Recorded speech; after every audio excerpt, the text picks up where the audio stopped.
Jing im jongi ha berthei porkan poi nang ningin let no ki badon hakangin i no baro om don barit bakrau bor ublei ulabu yang ila kapor ngiju berkat muya gawe pat kari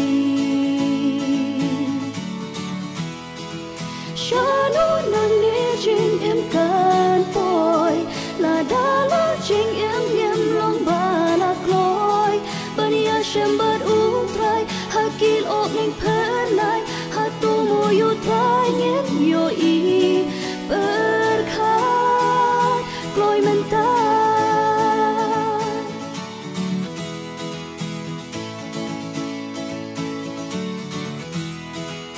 hatu pila pen kremo hado no jongi ba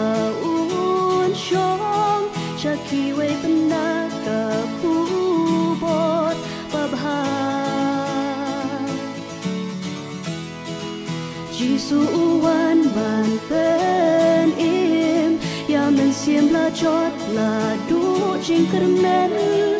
u I ya khet neng ba per thai kan yo im u wan sha per thai ba yin yo im na ban ta ka per thai u ai la jing im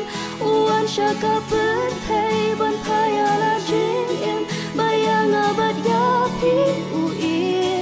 thep lan si